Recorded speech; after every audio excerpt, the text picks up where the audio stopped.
Good evening, good afternoon, good morning, wherever you're watching this, whenever you're watching this.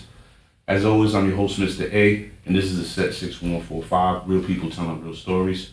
And again, today is no different. Today, I'm glad to welcome my guest, BrooklynStorm. We're going to talk about quite a few things, but mainly we're going to focus on Hispanic Heritage Month, one, and two, the ecosystem that she's involved in, the activist ecosystem actually that she's involved in, and what that means to her. And I'm very thankful for her giving us her time at this moment. She's a very busy woman, well-traveled, very hard to keep up with.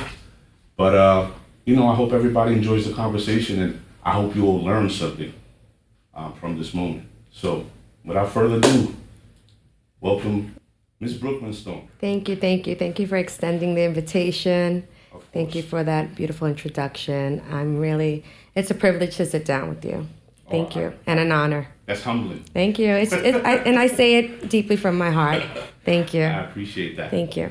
So, are you born and raised in New York? I am born and raised in Brooklyn, in the Brooklyn Hospital. Oh, wow. That's historical in itself. It sure is. Yes, it is. South Side. I'm a South Side Williamsburg native, South 4th. Okay. South 9th and Roebling. I have family on South 4th still. My mother was actually born in Williamsburg, so she's first generation Brooklynite. Uh-huh. My father hails from Salinas, Puerto Rico. Right next to where I'm from, my family's from. Eso. Kajay in the building. Hey. Easy. My mother is one of 7, the first to be born in Brooklyn out of her siblings from that point. And yeah, my story, my deep-rooted story begins in Brooklyn. My mother and father met at the age of 13, Fayette Street, right under the L, Graham Avenue. He wasn't singing doo-wop out there, was he? No, he was a conguero. My father was a conguero. That's what's up. So they met at the age of 13. My grandmother lived on one side. My other grandmother lived on the other side of one street. Okay. And so all my aunts and uncles know each other. Wow. Everybody dated each other at one time. Los primos se primen. No tanto, mi amor. No, aquí no. We got a few, but not in this line. Yeah. And so the deep-rooted, Brooklyn Rican story that begins in Williamsburg, Graham Avenue, Bushwick, from all the way from South Side of Williamsburg all the way up to here, to Ridgewood, Seneca Avenue, Gates, Linden. Wow. So this is where my story begins. Now, I'd like to understand, during your years that you're growing up, when did you first realize, or who's your first influence to start understanding or delving into your history, or even feeling a sense of activism? My mother. She's the rebel. My mother is the number one guerrera that has been in my life since the day that she had me. And she's definitely a revolutionary in her own words, in her own skin, and it's because of the oppression and marginalization that she faced and her family faced. My grandparents came here from Ponce back in the mid-40s. I want to think it was literally right after the Ponce massacre, which my grandparents never spoke a word of. Wow. Yeah, the common denominator, right? Absolutely. And but my mom, she influenced me. She continues to influence me just because of the reality of the world and the different boxes they try to put us in. Mm-hmm. She was a cult member of the Young Lords Party, not necessarily a member, but nonetheless, the crews hang. They hung out, and she was always going against the grain. Mm-hmm. She would never let society put her in a box on any level. Professionally, personally. I gotta stop you for a second. Yeah. And I have to ask you this. This is gonna seem a little personal. Mm-hmm. listening to you describe your mother and seeing the pride that you convey when you speak about her, as you should, did that present any sort of friction between her and your dad? Because I understand the strength of a woman is something that is very hard to receive for us as men at times if we don't understand. Yeah. Right? The position in a man's life that a woman plays is super important. And not many men, especially from that particular time, could digest that and put it to work for them. Right?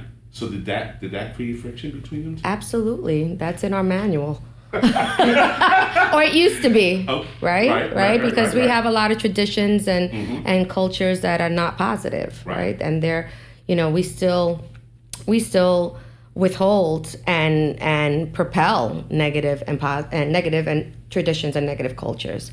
So that was absolutely a permanent fixture, which led to their divorce. My mother comes from a very traditional family. My grandmother had 8 children. And my grandfather, once they came to this country, it was a culture shock, right? Culture shock in everything, the environment, the language, the weather. It was a load that my mother still carries with her today as far as that trauma, and which built her defense mechanism. But focusing with her and my dad, yes, that was a very big issue, and which ultimately led to their divorce when I was 9 years old. My mother would never curtail who she is. The armor was always very heavy, but it was an armor it was a survivor skill set. It was necessary. It was necessary as a woman, okay, as a Puerto Rican woman, as a Puerto Rican indigenous woman living in Brooklyn. Yeah, I can imagine. Right. So that, unfortunately, the separation was without a doubt. It had to happen, and that's what led to the divorce. And that actually took a toll on me because I was very close to my father. Daddy's girl? Yes. Out of the 3 of us, I am daddy's girl. Oh, okay. And, my mom, she did the best that she could to work with the tools that she had. And so did my dad. But they could never meet in the middle. My mother was the warrior in her. As I mentioned, it was a skill set that she could not dismantle. At times, I wish she did. To this day. But nonetheless, I understand. I understand why. But I also understand that you have to try to not do it all the time. Absolutely. I think that listening to that piece in your life, I'm sure, like, as you said, it was traumatic for you, especially being a daddy's girl. But not only that, I'm sure that something you've carried through your life. But thinking about it now, are your parents in a place where they're good with each other? Or is it still like... They were never good. Gato y perro. Gato y perro. And my dad he's the type that he only loves one woman. Hey. Yep, one woman man. And that instilled that forever yearning that I had to try to bring them, an attempt forever to bring them, to mend that relationship until I became a parent. So that was up until age 24 years old. And then I just accepted it. I said, now I understand a little bit. It's clear to me now, just a little bit.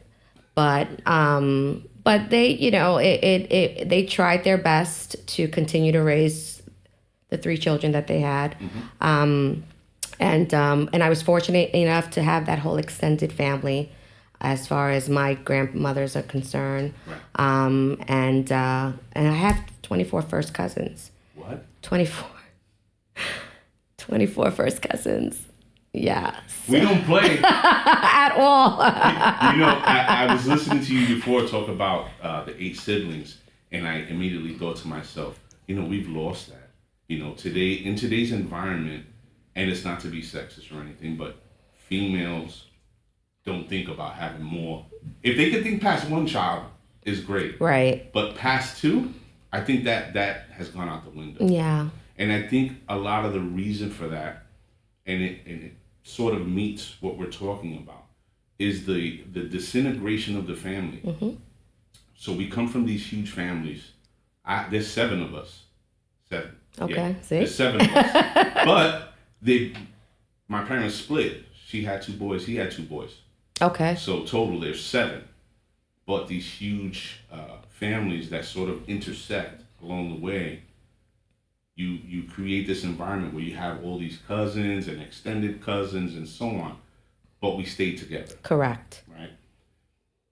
Since that is dissolved, what kind of impact do you think that has had on us culturally? Because that's what we come from, huge families.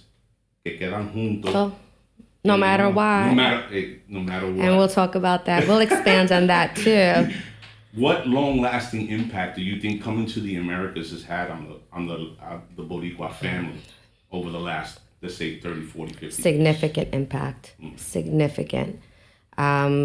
Just based off of my grandparents' arrival, as I mentioned to you, my mother, she, without wanting to, had to become their defender. Right. In language, in just acclimation period. Navigating. Right? Navigating. The language was the biggest barrier, right? Then on top of I have a white grandmother, a white passing Puerto Rican grandmother, okay? And my grandfather is this trigueño with blue eyes, so they couldn't really pinpoint where he was from. I'm so confused. Yes, I'm so confused. And the result of their marriage, 4 came out trigueño and 4 came out rubio. Wow. To a point where at times they didn't think my mother's mother was her mother. Right. So imagine, carrying that heaviness. Dealing with the ignorance. Dealing with the ignorance, the discrimination factor. De chiquita. Defending your mom, your mother and your father, as well as yourself and your sisters and brothers. So as far as that family dynamic is concerned, we had no other choice but to stay together. Right. Because the circumstances were destined to have us fall apart. It was designed to fail. Right? It was designed to fail, and but as far as you had mentioned, you framed it in a way as if it's past tense. No, it's absolutely not. No, it's definitely not. It's a ripple effect. It's a ripple effect that have long-lasting emotional, psychological damages, and that I'm still feeling to this day. I am. And I'm, if you talk about, you want me to be transparent, I'm going to be fully transparent, and it still affects me to this day, to this age, because my grandparents had a certain dynamic as far as traditions and cultures, and this is what was expected. You stay with your husband no matter what, and, then coming into this grand land, the metropolis, thank you, and experiencing the falsehood attached to it. Raising a family at that time was it's incredible. I don't know how they did it. Here. My grandfather turned out, he worked as a merchant marine, Brooklyn Navy Yard. And my grandmother became a seamstress. It's a typical, right? We all think we have, right? We all think we have this individual story as New York Ricans, right? Meanwhile, it's like we're eggs in a carton, But some are scrambled, some are poached, some are fried, some are really fried, and but nonetheless, it was that commonality, and then, of course, my mother being a product of, the 50s, a child of the 50s, and that whole societal shift in the 60s, and then meeting my father, late 60s, that whole societal shift definitely gave my mother the ammunition she needed to feminist movement, free love, independence, like sky's the limit. And then partnering up or, hanging out with YLO, the Young Lords organization, everybody was empowering everyone else. Yes. Rightfully so. Absolutely. Rightfully so. But that didn't sit well with my dad. The machismo. Correct. Oof. But it was cool for him to, play congas in the park and chill. Right. Yeah. The position that a woman plays in a man's life needs to be understood before that union is entered. Until it's understood, there's going to be a whole lot of fighting and confusion and misunderstanding until you reach a place of understanding and proper communication. Correct. I've been married to my wife. It's going to be 30 years very soon. God bless. And it has taken a life walk between us both to reach a place of finally understanding each other and being able to be like, all right, we can leave that alone. Right. But you had to go through those hurt, right? Yeah. Jump over those hurdles. You have to. And, my hat off to you both. Well, hat off to her. Well, to both. She puts up with me. To both. No comment. Pero no, I'm only joking. But nonetheless, it's a journey like everything else. And my husband now was my boyfriend before my first husband. Oh, wow. So similar story. Met in 91, 92. But just to conclude, as far as my parents are concerned, it was definitely a Guns N' Roses story. That's putting it mildly. Yeah, putting it mildly, and we were exposed to that, And once I became a parent, I was like, no, we're not doing this no more. I'm not trying to put you. Why did I do that? Oh wow. Why did I try for so long? But I knew why. Yeah. But becoming a parent and understanding what you're not supposed to expose your children to. And I don't care what the circumstances are.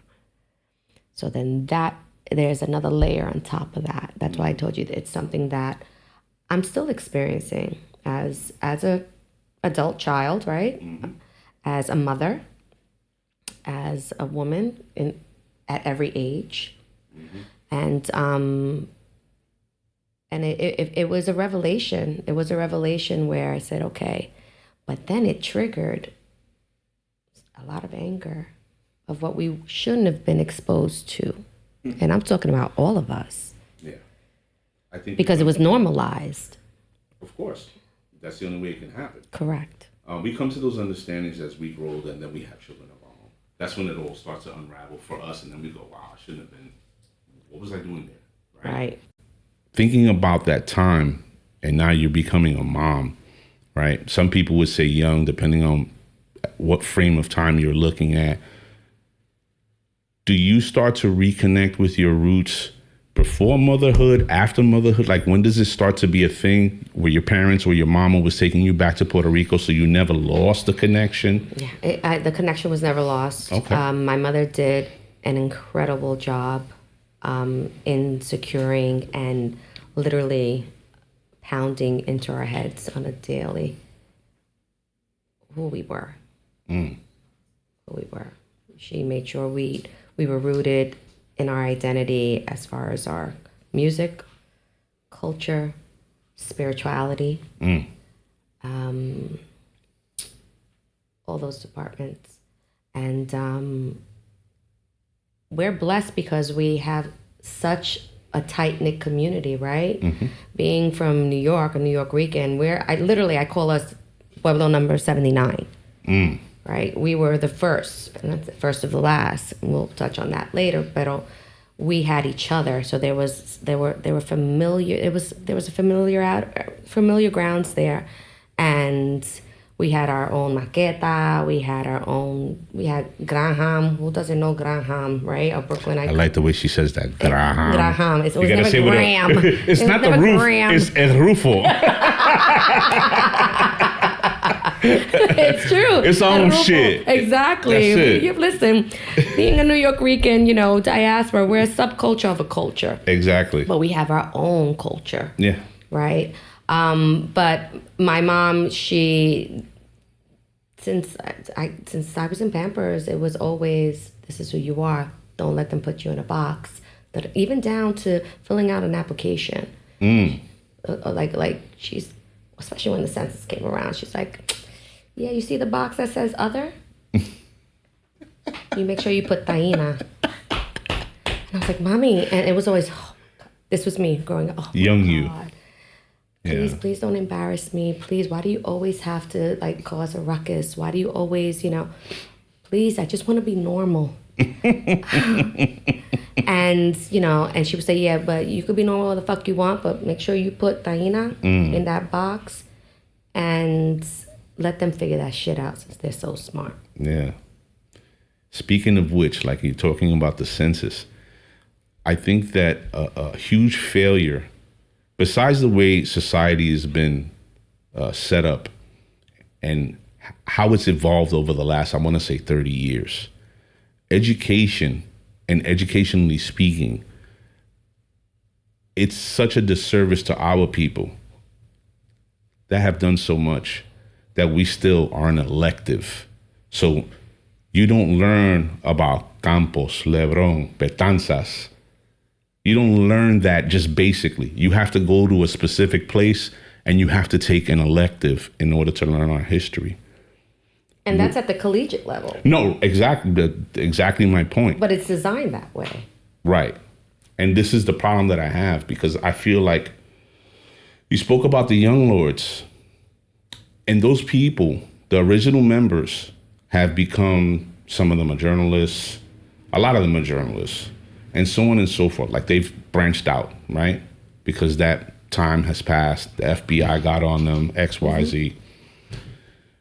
Where did we allow that bridge to crumble so that we could have pushed further? Instead of just finding us at the collegiate level, you would find us in junior high school, when kids are starting to really, even elementary school.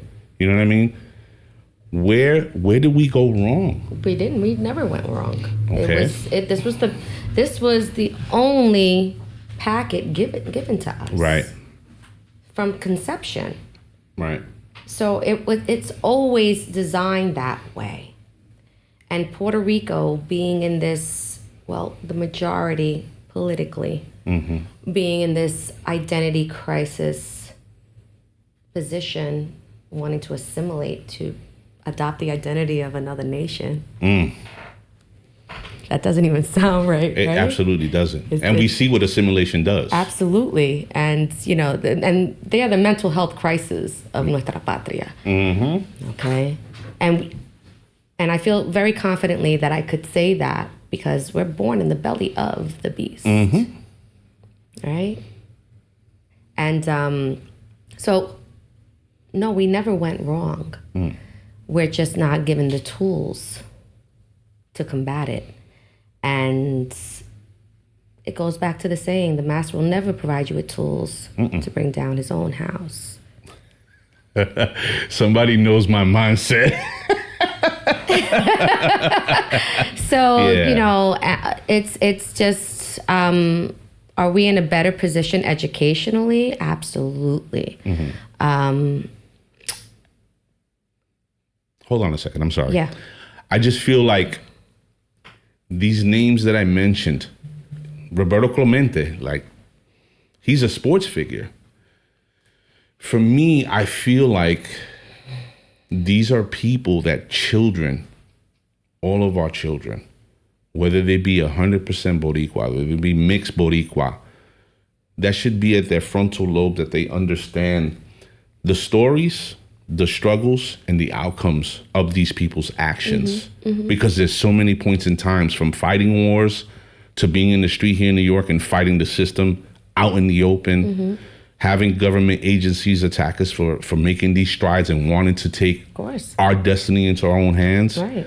For me, any child that I go to above the age of 11 should be able to tell me, this was the leader of the Nationalist Party. This is what they did in Ponce. This is what they did here. You understand what I'm saying? Absolutely. I feel like that's something that needs to happen. I don't think I'm not going to say we. I'm speaking French. Sorry. I don't think that's something that's at the forefront, which I believe would empower a lot more. And I know there's schools. El Puente has been a school here in Williamsburg since the 90s. And it's something that they do. I think there needs to be more of that. Absolutely. Right? Absolutely.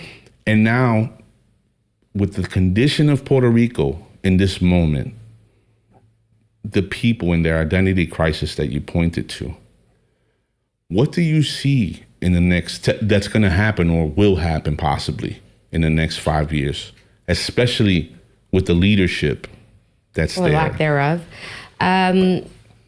That's a very layered question. Yeah. Okay. As far as the educational component, I mentioned it's designed that way, especially from our native motherland, right? Because of this identity crisis, Stockholm syndrome. So you speak of the Nationalist Party, you speak of Don Pedro, you speak of Lolita, right away, they call you a terrorist, communist. From the door, from the gate. These are figures that I did not know of from my mother. Excuse me. My mother never presented them to me, but she did present different components of those different revolutions. She told me about the operation. She has an aunt that is part of that. Yeah. Oh, wow. A patient of La Operación. How they utilized us as lab rats for cancer research. So my mother would just give me clips at a time because I remember I didn't want to know. I looked at my mother as a combative, difficult woman. Lo and behold. Layer that friction she had with my father at the time. So I was always blaming her. You see, you keep on, you keep going. You just want to fight all the time, not knowing she was dropping jewels. She was dropping so much knowledge. She just didn't know how to align it. She just didn't know how to vent. Wow. So I'm sure these atrocities affected her deeply, right? And then she had triggering points. So I had some sort of an educational, informative sessions, but they were often at times when I didn't expect it or I just didn't want it. So you're turning a deaf ear. I turned a deaf ear, but finding my way into the roots of, being an advocate for Puerto Rico and an activist. I've always been an activist. My mother made sure of that. She made sure of that. And now I thank her. I thank her unconditionally because she prepared me for the woman that I am today. But no, they will never put that forth as far as a curriculum from a preschool level. Right. It is now that you're seeing it make its rounds because of people like you and I, because of the community work that we continue to do, because we're tired of being tired, because we're a subculture of a culture, and we're telling you, please don't become a state. Please don't do it. We know who we are. From day one, you were taught what? You just live here. You're not from here. Yeah. So it was, I don't want to say anti-American from the door, but it was. Well, they try to paint it as being anti-American. They do. But what's more American than being able to speak against what's wrong? Wrong.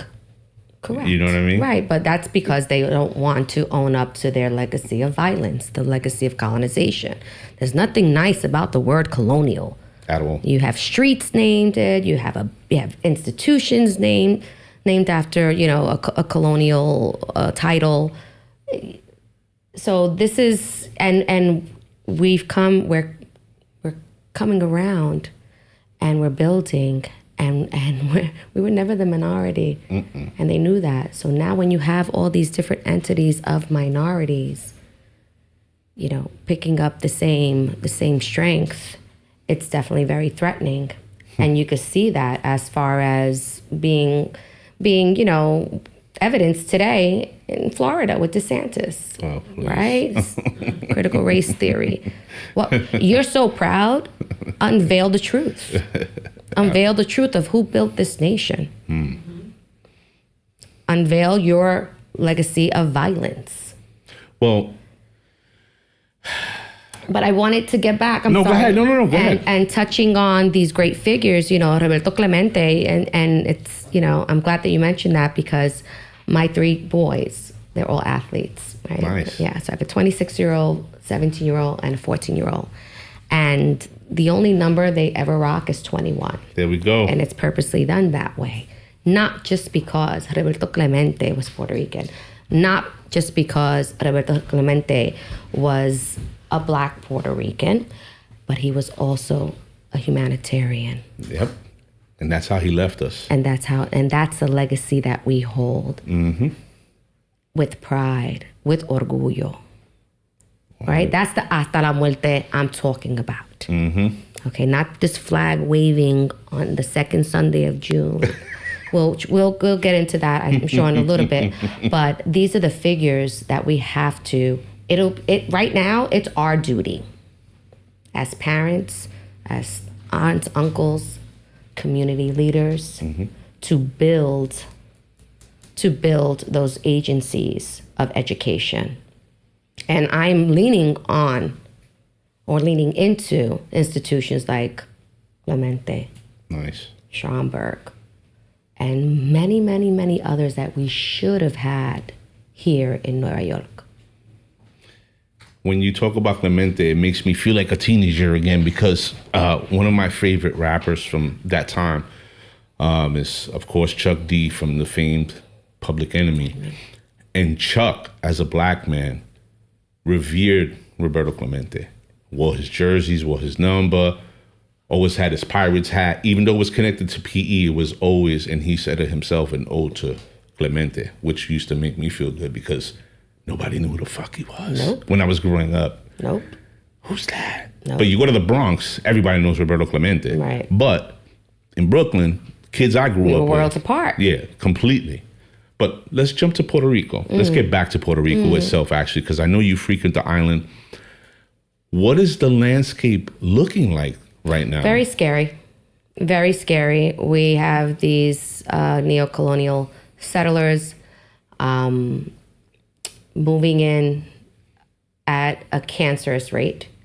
And that is, who owns that is this law or this act called Act 60, Act 2022 and 60, which allows foreigners to come into the country or to the island and set up shop, set up businesses, which they pay, I think, 0 to 4% capital gains tax, which is nothing, right? Yeah. Opposed to what, 2022 here. They become, if they live there for it's a minimum of 183 days, they are deemed a resident. And they're documented as a resident, in which what's attached to that? Voting power.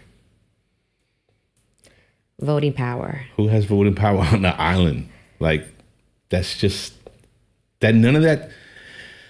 I'm gonna back I know it up. it's a lot to dismantle all in one sitting. Right. And it's almost impossible in 45 minutes or an hour. It's a series. No, but it speaks to, the reason why I'm saying that is because it speaks to the spirit of the island. This is what I wanted to talk about pertaining to that.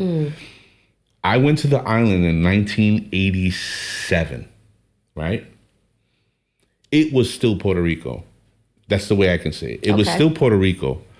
You couldn't call somebody a cabrón because you was getting chopped up in the street. Of course. It was still Puerto Rico. You went to El Centro, you saw 50 of your cousins that you never even knew you had. Well, I was buying everything, que tú quieres, and, you know, I'm 17, 16 years old, and she has me like a little, she has me like a little kid. It still had respect for the elders. They looked to elders for understanding counsel, and leadership. 2023, I don't believe that's happening.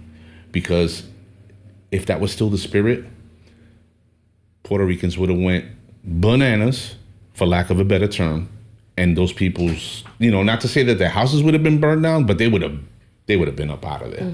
The people of the island spirit was not that in the 80s. Where it's at now, and I know there's a lot of fighters, young people, such as yourself, that are still heavily active and boots on the ground, and hey, we're gonna take this to them.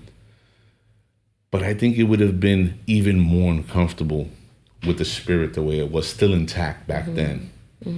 Well, there's a lot that led up to that, right? I mean, you're talking about, remember, we went from being a colonial subject from Spain to being a colonial subject of the United States of America.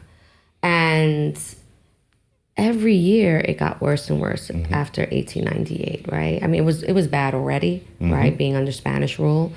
There was an attempt in 1868, a Grito de Lares from Betances. And then this invasion, the second invasion in 1898, where they really brought down the hammer, right? With devaluation of our chavo, of our dollar, literally hijacking all of our resources, our natural resources, and that's endless. But we could say sugar, tobacco. Domino sugar started in Puerto Rico. Absolutely. Reparations are owed. Side note. Oh, yeah. A lot of reparations. And then you had the position of the Jones Act, right? In the mask of becoming a citizen, which is BS, because all we were granted was a travel privilege. That's it. To and from. So, yes, there were some components where there was... You saw it as having structure, having respect, orgullo. But the political agencies, the mafia as I call it, wanted to assimilate to being an American since 1898. So they've adopted a lot of those policies, right? A lot of the policies. And that heavily influenced, right? Let's continue to strive to be like America. And, the main focus of New York, of assimilation was New York Ricans, because that was a hub for us, right? Yes. Back in the 50s, 60s, and 70s. Well, actually started in the 20s. So there was this mal-influence, and then under the conditions of, being oppressed, the economy, the borrowing, okay, which led, to a debt, not the odious debt that they're saying, right? But it was just a trickling effect, and but I strongly believe that the reach for independence, or the reach to not adopt to become a state, is there, and that was definitely witnessed and evidenced during Ricky Renuncia. Oh, wow. Right?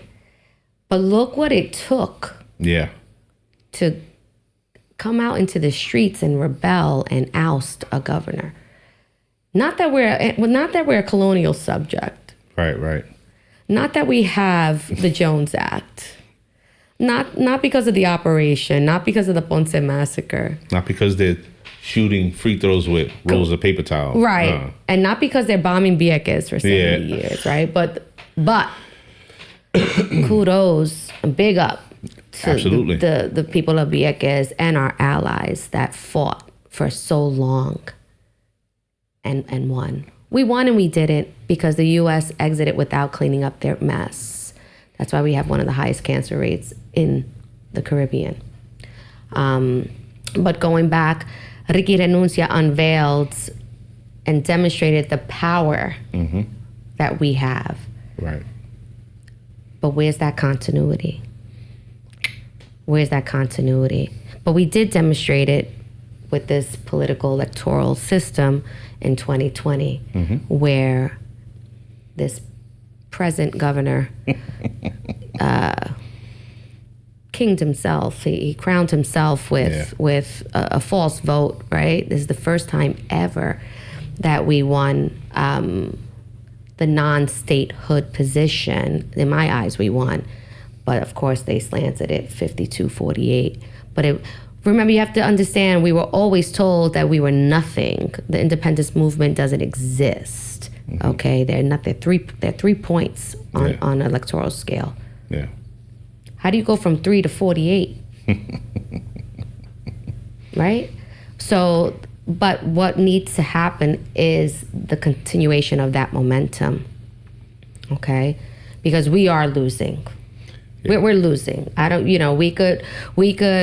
We could dance and prance all we want, and we have this huge communal ground as far as social media platforms are concerned. We have all these new developments and organizations, and yes, I'm a true believer that we're supposed to occupy every space. Right. However, you need a result, and if that result doesn't align with Puerto Rico and benefiting Puerto Rico, I don't care what you're doing. You're not really doing. That's the problem I have. And it's a very deep-rooted issue.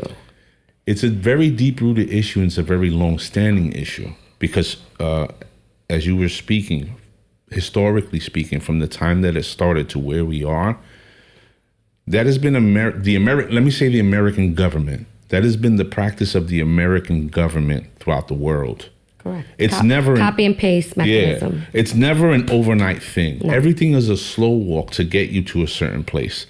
And for me, humbly speaking, being removed from the island, but seeing America slowly and surely infected with the materialism and the technology, and we're gonna send these corporations over there, and they're gonna build fancy golf courses, EKV, and tourism, tax-free, right? Right. As they slow walked every moment, every action, every legal turn, every change of president, anytime Puerto Rico was mentioned, it was always like, they owe us all this money and they don't really. Bullshit. Yeah. So for me, I think the last straw, and I believe I mentioned this to you, was for Maria. In the moment that all happened, when I saw the unreported death and the real toll that it was taking on the island, I just sat in anger because I'm like, damn, why don't they just seize the fucking armories? Because there's arms there. Yeah. Take the ports y manda esa gente pa'l carajo y ya. Pero como when you're generations in of Stockholm syndrome. Mm-hmm. Como when you don't have the mental health crisis in Puerto Rico is so profound, okay, that it needs to be addressed. It needs to be supported. It needs to just happen, but it's almost impossible because from the top you're experiencing funding that's cut, and the cut of the cut, and the cut of the cut. And of course we wanted to mandarlo pa'l carajo, right? But how do you do that when you're in emergency survival need, right? But that uncovered itself, right? With the Jones Act and all these other countries. Cuba came to help. Dominican Republic came to, they were first in line. Did they let them in? No. Nope. Sat on the water for 2 weeks, two and a half weeks. They say 10 days, that's bullshit, okay? And it was the diaspora that came together, okay? Because we knew that there was gonna be a pushback. We knew, because we were already in crisis mode. We were already like on a respirator, so to speak, pre-Maria. Yes. The debt, the closures of schools, the infrastructure, and this is all because of corruption, and not only by the Puerto Rican government. Okay, everyone's hand is in the cookie jar. Okay, Absolutely. they want to shift and deflect. It's like, who's the bigger mafia here? We all know who. We all know who. But we would never, ever set up to flourish economically. Having the self-determination. Never. Like I said, we went from being one colonial subject to the next. And, with the Jones Act, how could you develop economically when you have no trade, when they strip you of your resources? Right? They deplete you of your resources. It's the same copy and paste Americana system. Okay? We're no different than what they did to Hawaii, Alaska, vultures. Okay? That is the American way. Okay? Hold on. Let me jump in. I'm sorry. People do not understand the difference in the context that we're speaking, because you say it's the American way, and people say ignorantly, "Oh, you're anti-American. You don't love this country. Why don't you get out of here?" No, listen. You're not understanding. No, you don't want to understand. Oh, absolutely. It's a choice. Yeah, you absolutely it's a choice. Do not want to accept the truth. It's like having a parent or parents. One is an alcoholic and one is, a pill popper, right? You're a child. You don't know no better. People talk about your parents. What do? Reflexively. Correct. You defend them. Of course. Now, as you get older, you realize, damn, my father's a fucking drunk and my mother's a pill popper. These people weren't lying to me. Now you have a choice. Do you accept it? Correct. And acknowledge and say, wow, y'all need help. Y'all twisted. Right. Or continue to defend them like nothing is wrong. And that is the American mindset. Of course it is. The flag wavers. Of course it is. Of course it is. And again, that continues to be evidenced, right? And it's right around the corner, the 2024 elections, where they still believe. I won't even give it power. No, I won't even give it. I won't even give that. My wife tells me, "Papi, de high." Eso por favor. But that is it right there. Right. Okay. And are we surprised? Absolutely not. Who's surprised? How many times have you been told you don't like it here? Go somewhere else. Since the day I was born. But what I really want to know is people you know. I know people que son Latino that are conservative. Oh, go somewhere else. You don't like it here. You tell me where else is better.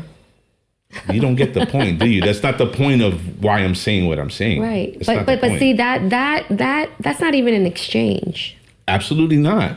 Right. It's not even worthy of my response because you're electing. Okay. So you are the problem. You are the problem. But how you doing? Right. Here we are. And we're growing. And we're not going to stop growing. And the allyship is happening. Right. And this is the fear. Why do you think DeSantis is shitting in his pants? What do you think? He shit on himself. Leave him. You think the people see that? Again. Yeah. Again. I'm answering my own question. That's it. Again. Like you were giving them too much credit. Yeah. At one point or another, we're going to have to remove ourselves from that stupid equation. And just be okay with it. Like, yeah, I got it. Not okay with it, but like... Yeah. We'll get back to you. Yeah. Yo te agarré cuando tú estás bajando. ¿Verdad? May not be in our lifetime where we're hoping, right? We're pushing for that. Right. However, it will happen. And this is the fear that's running as it should. As it should. But yes, I've been told several times. And then I would say, oh, which country is that? Because then they would look at me and they couldn't pinpoint where I'm from. Because, Yeah, you're confused. I'm confused. Yeah. Yeah, the straight hair, the dark color. Is she black and Chinese? Is she Dominican? Is she Brazilian? Where you get those freckles from? All you need to know is that I'm here. Yeah, that's it. Right? So it's like I said, this is, we could continue with this because this is like this is a series, right? This is a season. This is a full season. Yeah, 1 hour doesn't do it justice. But it's all interconnected, right? And the violence is so evident and so strong. It's so transparent that, I'm not sure who said it, but there was a young woman that said, You should be lucky we're not taking on revenge. We're only asking for reparations or we're asking for an apology. I ain't asking for no apology. Right. Okay? Because you can't give all that was taken. We can never get back all that was taken. And that continues. Okay? Because we are losing Puerto Rico. All right? I didn't want to say it, but we are losing Puerto Rico. Yeah. And throughout, the works and circles and community build-up that I'm involved with, I could protest and show up. But I felt my biggest form of protest is to physically take up space and rematriate. And they even playing games with that shit. Oh, yeah. Yeah. Ay, Dios. Yeah, but you know what? That's what works for me. Right. And that's cool. Right? Because I need a result. Okay? Right. I'm very strategic as far as my movements are concerned. And that's been my one of my survival skill sets, right? I need a result. Whether it's favorable or not, I still need to know. Right. Okay? We want it to be favorable, but as long as there's an ending to this equation, I'm good. Let's move on. Wow. And with protesting, I'm very, very happy that our movement has grown. It continues to grow throughout the diaspora. I've been involved with a lot of movements, a lot of different movements. I've seen some of them. Thank you. And I don't do a good job with social media. No, I'm more of a hands-on. If somebody films it, great. Cool. If I remember to film it, I'm not there like, okay, look what I'm doing. No, I'm not doing any of that. Yeah, I'm wholeheartedly in-depth attached. You're present. I am present. I am at times effective. But I'm none of those things without my brother or sister at my side. Absolutely. And that is the key component. Are you showing up? Where are you taking space? I don't expect everyone to advocate or protest or activate the way I do. No, that's Pero algo. Pero algo in your form, right. Your art form, where whatever. But don't pretend that it's not happening. Absolutely. And then you coming off and I see you dancing in Wepalandia. I love that. That expression has stuck with me. Thank you. I should have trademarked it, right? You still can, actually. Let me say this, because I know we can, like she said, this can be a series. And you're saying that. So we're going to have to revisit. Yeah. As time goes on, we're going to have to revisit. So just put a pin in that. But before we close out, I want you to acknowledge some of the people that you work with. Sure. Let them know, that you see them, you appreciate their efforts, like run their names off. I've worked with so many great people, and I feel so privileged and honored to continue to work with them and the new people that I meet.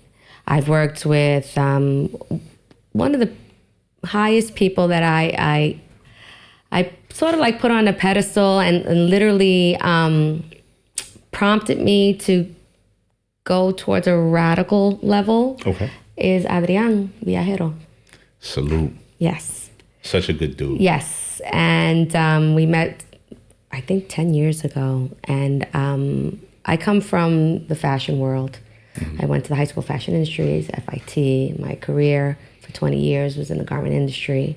Oh, wow. So I'm very visual. I understand the creative mind, creative expression.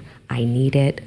And once I started to follow him and see his activism and his advocacy translated so crystal clear to me in his art form, that it all awakened again, right? I mean, yes, I am my mother's child, and I come from all this knowledge from our communities and lifelong lessons, and I would be in Puerto Rico every summer since the age of 2. So I was de aquí, de allá. I was the gringa. I was the gringa until I popped that windmill on the linoleum. then I was like, wow, mira ella, mira. Yeah. So that, that's then we made our mark as a big girl New York Rican, right? And then I wasn't a gringa no more, right? Yeah. And then they were like, we were over here battling Spanglish and English and, but nonetheless, that's where I was formally accepted because I had this skill set. Mm-hmm. But prior to that, I was a gringa. And then I was, like la negra gringa, which is something else. But yes, Adrian, because of his work, it fulfilled and it reignited that passion. And I was able to experience his story through each piece my way, right? But it translated. Yeah, viajero. So viajero, and ever since we started working together, especially after Maria, it really took off. It propelled. We've done missions together, illuminate lights. We worked together after the earthquakes 2 years ago, where we collected $13,000 and distributed those donations to the camps, to the groups on the ground in Puerto Rico for relief aid. We've worked with commemorating the 4,645 deaths after Maria that, a lot of agencies and political figures. Oh, was it 90? Right. Meanwhile, it was more than 9/11. Yeah. Right. So the honor of working with him and cultivating a beautiful friendship, and our families getting to know one another. Really? Yes. Wow. Yes. There's so many. I worked with. After Maria, everyone lost their mind, right? And we activated, and I was so determined to have our presence, but be deliverable, regardless of the obstacles and hurdles. I had the privilege of working with 9 Taina women from Newark, New Jersey, in which we collected 600,000 units of donations. Wow. And we were able to get 3 airplanes and deliver them to the west side of the island. Deliver in increments, right? Over the course of, I think, like 3 or 4 months. And we would literally... Sorry, it's very significant when I speak of this, because our actions and our deliverables were more than profound, where every government agency failed our people. I'm talking about the U.S. military, the Red Cross, FEMA, and the government of Puerto Rico. This is where the diaspora came up and showed up and showed out. And we delivered survivor boxes to 3,500 homes across the island, 600,000 pounds. And then that was just the beginning. Right. That was just the beginning. So that was from September through December. And mind you, we were living on the island at that in time. Increments. We had to. Yeah. We had to. And did toy drives for El Dia de los Reyes and for La Navidad, just to keep the spirit up. We collected 49,000 toys. And this is all hand delivered, because what we went through the first time, people even trying to hijack our donations, even FEMA. But anyway, FEMA, some alcaldes from the island. That's when you talk about New York and New Jersey came out. Yeah, man. It was, it was do or die, and we were not playing, and we executed, we strategized, we executed, we delivered. And that became a lifestyle in itself, and I never stopped. So shout out to Sonia Vera, Lisa Vera, Chachi Nation, my girl Chachi, my girl Catherine, and the list goes on. The list goes on. And just working with different camps in Puerto Rico. I work with David Galaza from Sunset. I think very highly of David. He's such a strong advocate and activist, and he gets it done. He gets it done. His voice is heard. It's projected. It's heard. It's delivered. He moves a lot of different organizations. However, besides all that, he physically shows up and he takes up space.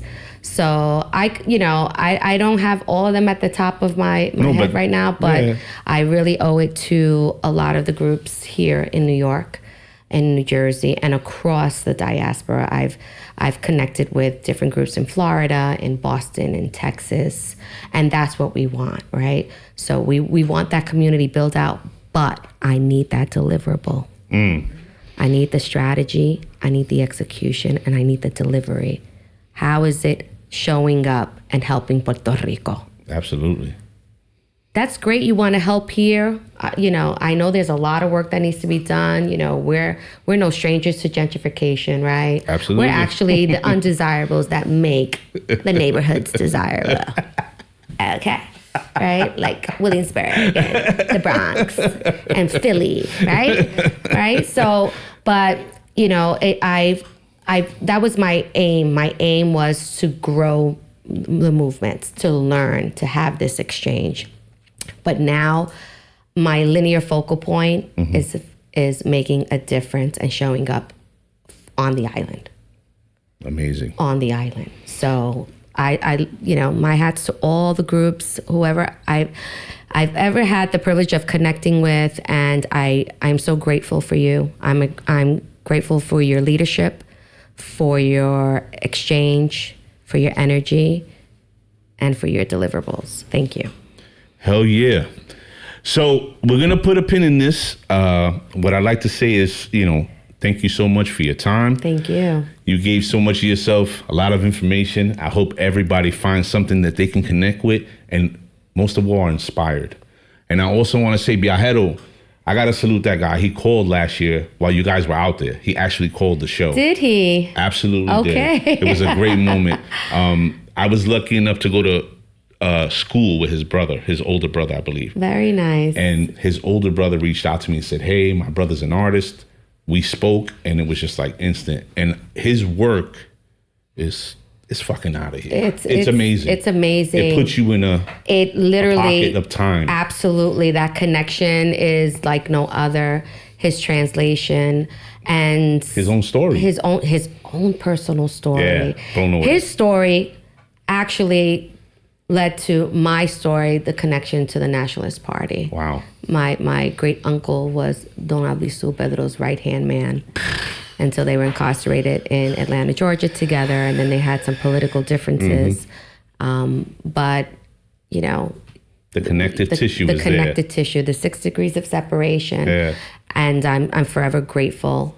And he shows up. Yeah, he does. Okay? It's his life work. It's his life work. Yeah. It's hard to really understand when you're outside and have never been a part of it, even though you feel connected to it internally, like from your spirit. And when you see Viajero, when you experience his art, when you speak to him, you feel like you're not missing anything. You feel like you're right in step with him taking and doing those things. And consistently, right? Because you've seen it for several years now. I was blown the fuck away. I was like, what have I been doing in my life? Right. I'm not doing enough. Yeah. All right. But you know what? I'm going to do what I can. What I can at my capacity. Right. Absolutely. Within my boundary and within my skill set. Yeah. Right? That's what I said. Not everyone could activate on the level that we expect them to. And maybe this is my activation. This is definitely it. Tell everybody where they could find you. I am BrooklynStorm on Instagram, and yes, I am private, but request me and we'll take it from there. I was going to add that asterisk. She's private. She don't add everybody, but maybe you get lucky. Well, for the obvious, right? So absolutely. All right, ladies and gentlemen, as always, I'm your host, Mr. A. This is the Set 6145. Real people telling real stories. We'll see you on the next one.